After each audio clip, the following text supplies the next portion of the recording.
એ તમારા માટે શું છે? કોઈ વ્યક્તિ મરી જાય અને પછી આપણે એક અઠવાડિયા પછી શોક સભા રાખીએ, તો આ પવિત્ર શુક્રવાર વર્ષો વર્ષ આપણે એ દિવસે ભેગા મળીએ છીએ, પ્રાર્થના કરીએ છીએ. તો આ પવિત્ર શુક્રવાર તમારા માટે શું છે? એ ઈસુના મૃત્યુની શોક સભા છે? ના.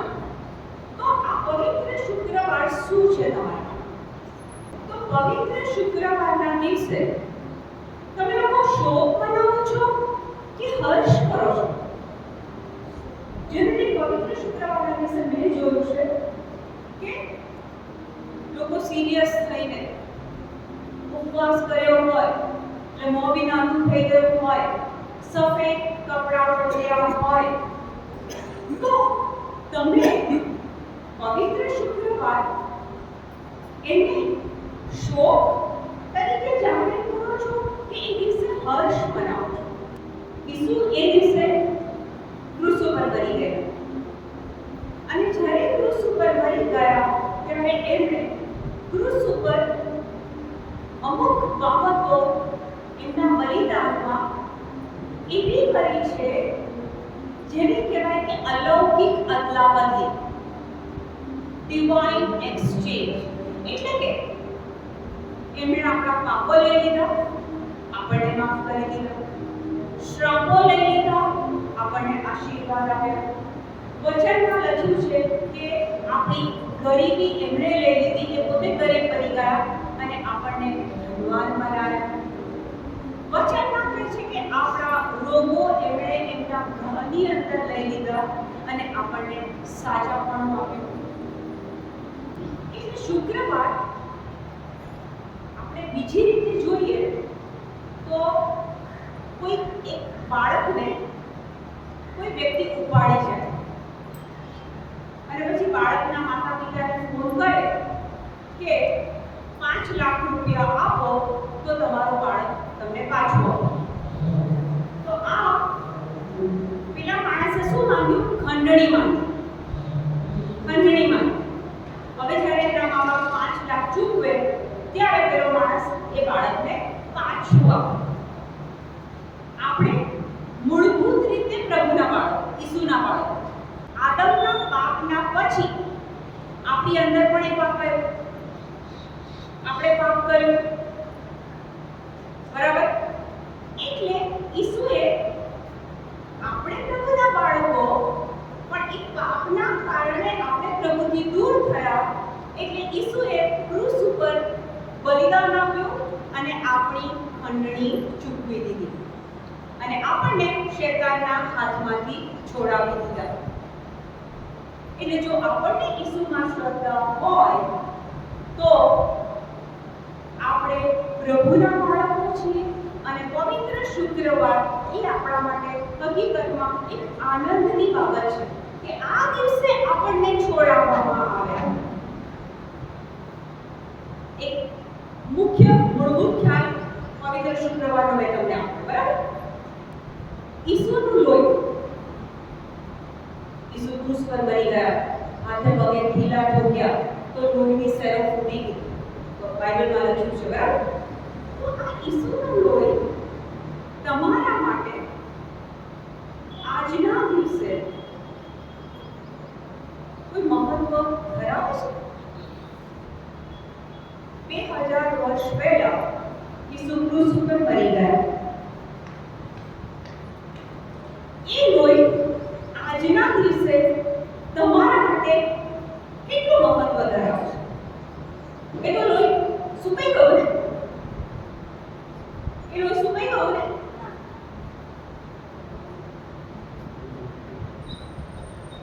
તમે આ બાબતનો વિચાર કરો કે 2000 વર્ષ પૂર્વે ઈસુએ એ શુક્રવારના દિવસે મને ને તમને શૈતાનના હાથમાંથી છોડાવવા માટે પોતાનું લોહી વહેવડાવી દીધું.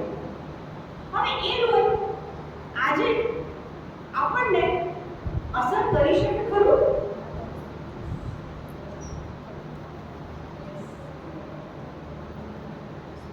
થોડા એનાથી આગળ જઈએ. ઇઝરાયેલીઓ મિસરમાં હતા, અત્યારે ઇજિપ્ત કે છે, ત્યારે મિસર શબ્દ વાપરતા. ઇઝરાયેલી લોકો મિસરમાં હતા અને રાજાની ગુલામીમાં જીવતા.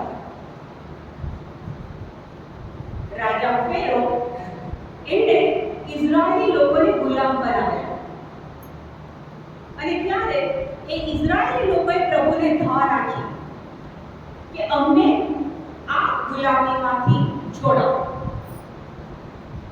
પછી પ્રભુ મોશેને પસંદ કરે છે. પછી સળગતું ઝાડ હોય છે, પછી મોશે નજીક જાય છે. પ્રભુ કહે છે તારા પગરખા ઉતાર, કારણ કે આ પવિત્ર જગ્યા છે. અને પછી ત્યારે પ્રભુ મોશેને એક કામ આપે છે કે તું જા અને મારા લોકોને ગુલામીમાંથી છોડાવ. એટલે મોશે કેવા કહે છે? મારા તમારા જેવા. મોશે પ્રભુને શું કહે છે ખબર છે? પ્રભુ, હું કેવી રીતે આ કામ કરી શકું? મને તો બોલતા બી નથી આવડતું બરાબર. તરત જ એક જવાબદારી આપી પ્રભુએ, પણ મોશે આવી રીતના વાત કરે છે. અંતે એ તૈયાર થાય છે અને એ મિસરમાં જાય છે અને ત્યાં પેલા રાજાને કહે છે કે ઇઝરાયેલી લોકોને તું પૂજા કરવા માટે અહીંયાથી બહાર જવાની પરમિશન રજા. પણ રાજા તો માનતા નથી.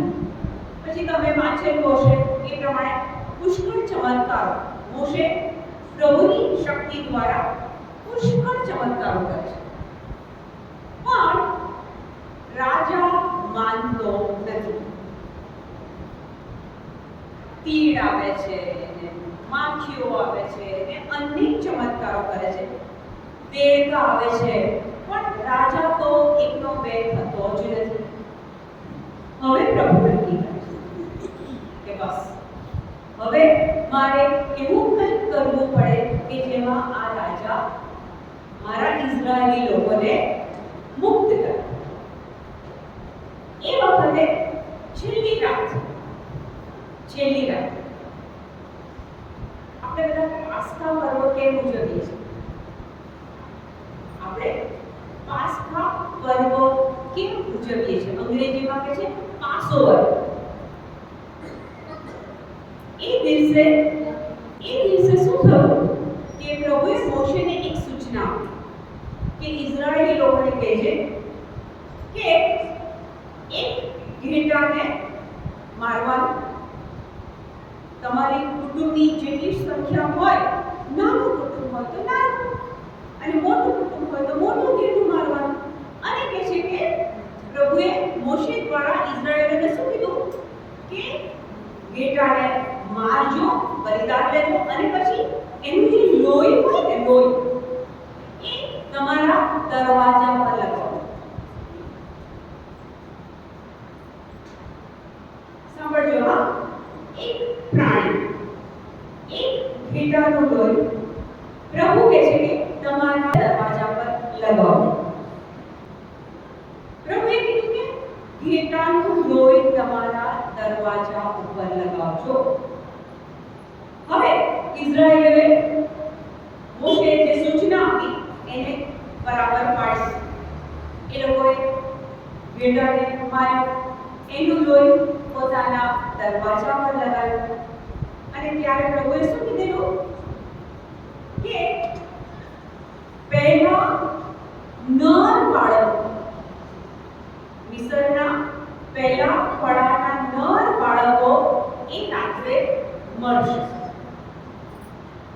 હવે ઇઝરાયેલને બચાવવા માટે, એમના બાળકોને બચાવવા માટે તો પ્રભુએ એક એ લોકોની યોજના આપી દીધી કે લોહી પ્રાણીનું જોશે, ઘેટાનું લોહી, એટલે પેલું સંહારક મારી નાખનાર દૂત એ તમારા દરવાજાથી આગળ જતો રહેશે.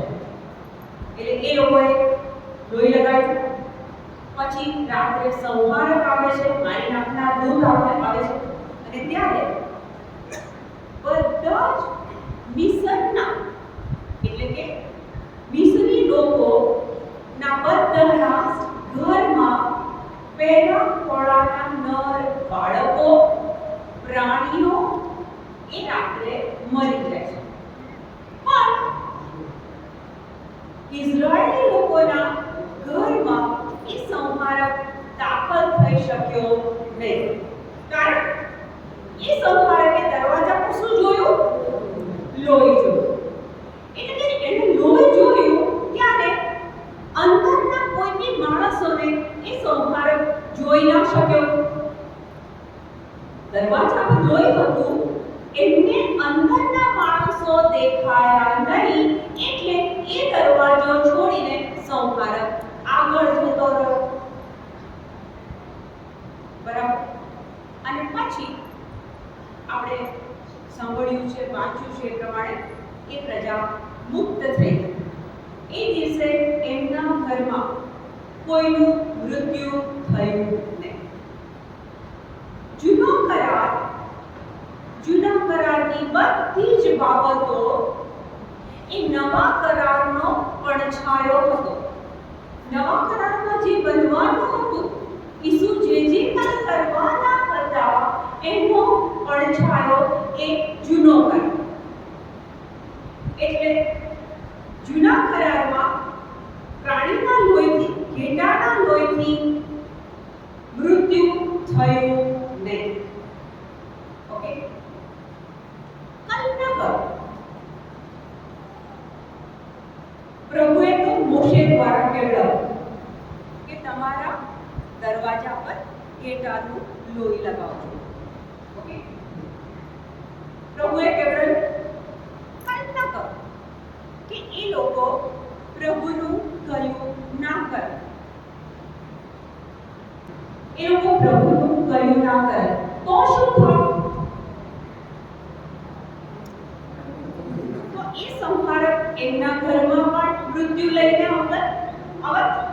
બરાબર. હવે પ્રભુએ આદમને કીધું કે તું આ ફળ ના ખાઈશ. તે છતાં આદમે ખાધું. અને પછી એ ફળ ખાધા પછી ફક્ત આદમની પછી જેટલા જન્મ્યા, હું અને તમે પણ, એમના જીવનમાં શું થયું? આદમે પાપ કર્યું. એ આદમના પાપ પછી એના પછી જેટલા લોકોએ પૃથ્વી પર જન્મ લીધો, એ લોકોના જીવનમાં શું બન્યું? આપણે વાંચીએ રોમ 5:12. આમ એક માણસ મારફતે પાપે જગતમાં પ્રવેશ કર્યો. એક જ માણસે પાપ કર્યો, આદમ. એના થકી આખા જગતમાં જેટલા લોકો જન્મ્યા, એ બધાના જીવનમાં વચન દે છે કે જગતમાં પાપે જગતમાં પ્રવેશ કર્યો. પાપ મારફતે મૃત્યુએ પ્રવેશ કર્યો. એક પાપ થયો, એનાથી જગતમાં પાપ આવ્યો. જગતમાં પાપ આવ્યો, એનાથી આખા જગતમાં મૃત્યુએ પ્રવેશ કર્યો. અને એ રીતે મૃત્યુ આખી માનવ જાતમાં ફેલાઈ ગયું. જે માણસ જન્મે એ પછી મૃત્યુ પામે. કે છે કે આખી માનવ જાતમાં ફેલાઈ ગયું, કારણ બધાએ પાપ કર્યું. એટલે કે હું ને તમે આજે આદમ પછી જન્મ્યા છે. ઓકે, એટલે એ આદમનો બીજ, એ પાપનું બીજ આપણી અંદર છે. કન્ફર્મ. પણ એટ ધ સેમ ટાઈમ એની સાથે સાથે પ્રભુએ આપણું સર્જન કર્યું. આપણે બાપ્તિસ્મા પણ લીધું છે.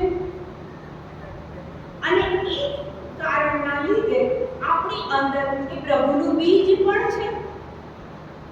એટલે એનો અર્થ એ થયો કે આજના દિવસે આપણી અંદર પ્રભુનું પણ બીજ છે અને એ પાપનું આદમનું બીજ પણ છે.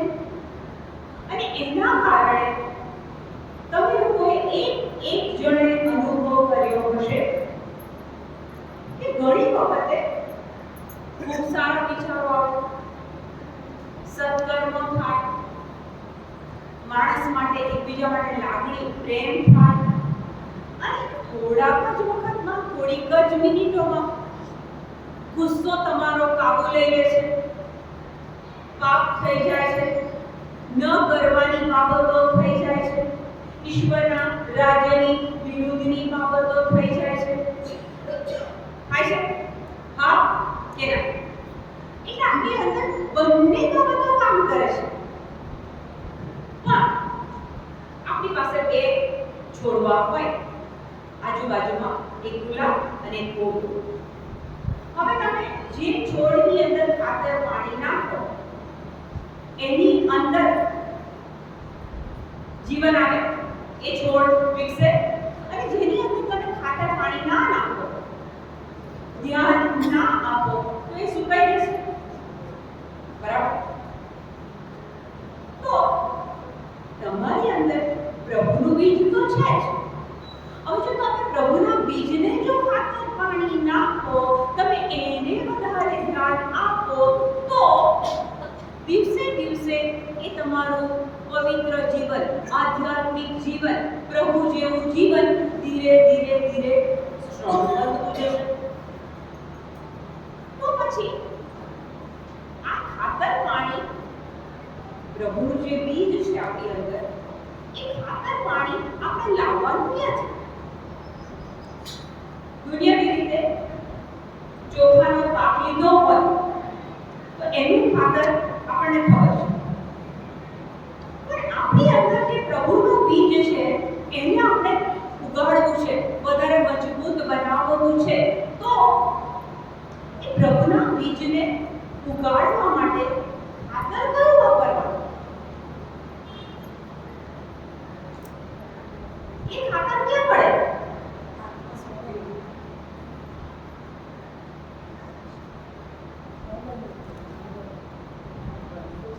એ ખાતર આ બાઇબલમાંથી મળે. પ્રભુનું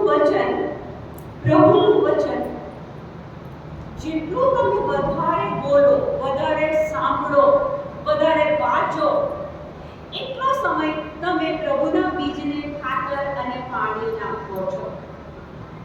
આપણે બાઇબલ વાંચવાનો આપણો એક રવૈયો કેવો હોય છે? દિવસમાં મારે એકવાર બાઇબલ વાંચવું, નિત્યક્રમ. ઘણા લોકો બાઇબલ કેમ વાંચે છે? એક ધાર્મિક પ્રવૃત્તિ તરીકે વાંચે છે. દિવસમાં એક ફકરો મારે વાંચવો. બરાબર? પણ એની જગ્યાએ તમે બાઇબલને પ્રભુના પ્રેમ પત્ર તરીકે વાંચો. પ્રભુએ તમારા માટે આ બાઇબલ એ તમારા માટે લખેલો પ્રેમ પત્ર છે. બાઇબલ એ ખાતરથી ભરપૂર છે, પ્રભુ વચનથી ભરપૂર છે. જ્યારે તમે આ બાઇબલને વાંચવાનો તમારો આખો રવૈયો બદલી કાઢો કે મારે ઈસુને ઓળખવા છે એટલે હું બાઇબલ વાંચું છું. એ પ્રભુના બીજમાં મારે ખાતર પાણી નાખવું છે એટલે હું બાઇબલ વાંચું છું. મારે ઈસુની નજીક જવું છે, મારે ઈસુને ઓળખવા છે એટલે હું બાઇબલ વાંચું છું. આખો બાઇબલ વાંચવાનો તમારો અભિગમ બદલાઈ ગયો? બદલાઈ ગયો? એ બાબત આપણે ક્લિયર સમજ્યા કે એક દુનિયાવી પ્રાણી ઘેટાના લોહીથી સંહારક ઘરમાં આવી ના શક્યો અને કોઈનું મૃત્યુ નિપજાવી ના શક્યો ઇઝરાયેલીઓના ઘરમાં. આટલું ક્લિયર? બીજું આપણે કીધું કે આદમના પાપ પછી બંને બીજ છે, જે બીજને તમે ખાતર પાણી નાખશો એ વધારે ફૂટશે, એ વધારે સ્ટ્રોંગ થશે. આ બે બાબતો ક્લિયર થઈ ગઈ?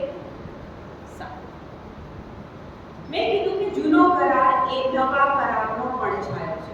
જે બનવાનું છે એ જૂના કરારમાં ઓલરેડી પ્રભુ અલગ રીતે આપણને બતાવે છે. હવે ઈસુનું લોહી, પવિત્ર શુક્રવાર, એ દિવસે ઈસુનું લોહી મારા ને તમારા માટે ઈસુએ વેવડાવ્યું, આપણી ખંડણી ચૂકવી, અને એ દિવસે ઈસુએ આપણને કિંમત ચૂકવીને ખરીદી લીધા. પ્રભુએ આપણે કિંમત ચૂકવીને ખરીદી લીધા. એ બાઇબલમાં ક્યાં લખ્યું છે? 1 કોરિન્થ 6:20 કહે છે, તમે તમારા માલિક નથી, કારણ તમને કિંમત ચૂકવીને ઈશ્વરે ખરીદેલા છે. નથી કહેતી, વચન કહે છે કે તમે અત્યારે જે સ્વસ્થ જીવન જીવો છો એ પ્રભુ ઈસુએ કિંમત ચૂકવીને આ જીવન તમને આપ્યું છે. હવે ઈસુએ શું કર્યું? ઈસુએ પોતાનું લોહી વહેવડાવી દીધું. હવે આપણે આજના દિવસે એ લોહીને પણ કદાચ ઘણા લોકો ભૂલી ગયા છે. તપ ઋતુના દિવસોમાં કૃષ્ણમાની ભક્તિ ચાલતી હોય ત્યારે એ ઈસુની પીડાનું વર્ણન આપો. તમારા દિલ પર હાથ મૂકીને જવાબ આપજો. કૃષ્ણમાની ભક્તિ, ઈસુની પીડાનું વર્ણન જ્યારે ચાલતું હોય છે ત્યારે ધ્યાન ક્યાં હોય છે? આ વર્ષે મેં એક પણ કૃષ્ણમાની ભક્તિ છોડી નથી. ધાર્મિક પ્રવૃત્તિ થઈ. તમે બીજી જગ્યાએ જવાની જગ્યાએ તમે કૃષ્ણમાની ભક્તિમાં ચોક્કસ આવ્યા છો, ધાર્મિક પ્રવૃત્તિ કરી છે.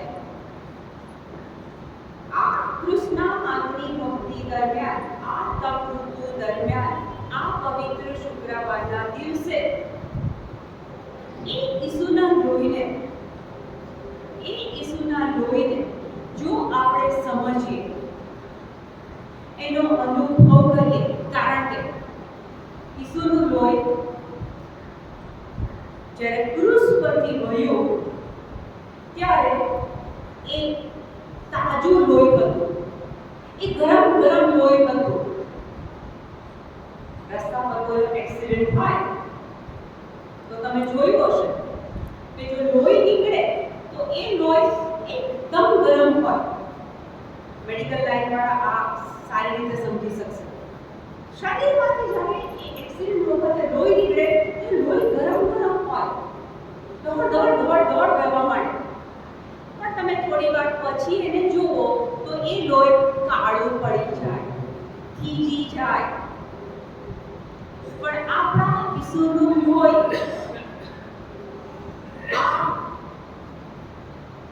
આ ઈસુનું લોહી આજના દિવસે એટલું જ તાજું છે જે ક્રૂસ પરથી એમણે વેવડાવેલું. હવે આપણી કસોટી અહીંયા આવી. અત્યાર સુધી મેં કીધું એ બધું તમને સમજાયું, પણ આ બાબત ઈસુના શરીરમાંથી 2000 વર્ષ પહેલા નીકળેલું લોહી એ કેવી રીતના તાજું હોય, એ કેવી રીતના ગરમ હોય? હવે હું તમને એમ કહું કે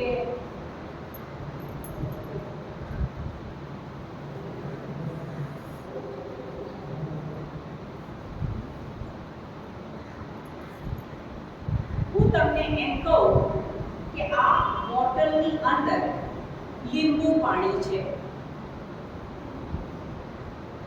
આ બોટલની અંદર લીંબુ પાણી છે. તો તમે સાંભળશો ખરા,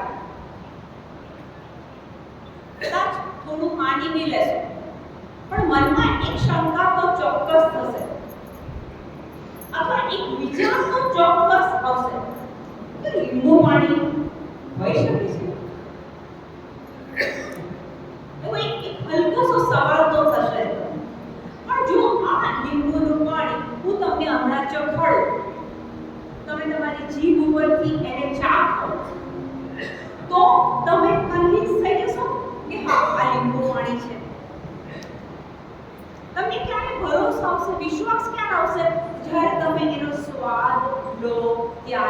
તમને વિશ્વાસ આવશે. હવે તમારી ને મારી કસોટી આજે આપણા જીવન જીવી રહ્યા છે. આજે જીવન જીવી રહ્યા છે. તમારી ને મારી કસોટી અહીંયા જ આવે છે કે જો પ્રભુની બાબતો સમજવી હોય તો આપણને આ આંખોથી નહીં દેખાય. આ 5 ઇન્દ્રિયો પ્રભુ આપી છે ને, આંખ, નાક, કાન, સ્વાદ, સ્પર્શ, આ ઇન્દ્રિયોથી ઈસુને નહીં ઓળખાય. જૂના કરારની વાતો, નવા કરારની વાતો જો આપણે બુદ્ધિનો ઉપયોગ કરીશું કે આની સાબિતી ક્યાં છે? ઈસુ મરી ગયા, ઈસુનું લોહી આજના દિવસે ગરમ છે, ઈસુનું લોહી આજના દિવસે તાજું છે, એની સાબિતી ક્યાં મળે? એ આપણી કસોટી છે. હવે માનો કે તમારે એ અનુભવ કરવો છે આજે જ, કારણ કે જ્યારે જો બોલી રહી છું તો જ્યારે હું કહું કે આ લેમન જ્યુસ છે તો હું તમને ચખાડું તો તમને વિશ્વાસ આવી જશે કે આ લેમન જ્યુસ છે, લીંબુનું પાણી છે, આવી જશે, ચાખશો તો આવી જશે. તો ઈસુનું લોહી આજે પણ એટલું જ પવિત્ર અને એટલું જ તાજું છે. જો એક સામાન્ય ઘેટાનું લોહી પેલા સંહારકને અંદર, દરવાજાની અંદર નથી આવવા દેતું, તો આપણા ઈસુ આપણા માટે ખંડણી ચૂકવી દીધી, આપણા માટે કિંમત ચૂકવી દીધી, આપણા માટે ઘા સફળ કર્યા, આપણા માટે લોહી પીવડાવી દીધું. એ ઈસુનું લોહી જો તમે તમારા ઉપર લગાડતા શીખી ગયા, તમારા જીવનો, તમારા શરીરો, તમારા ઘર, તમારા દરવાજા જો તમે આ ઈસુનું લોહી શ્રદ્ધાથી લગાડતા શીખી ગયા તો ત્યાં તમે પ્રભુનો ચમત્કાર જોશો.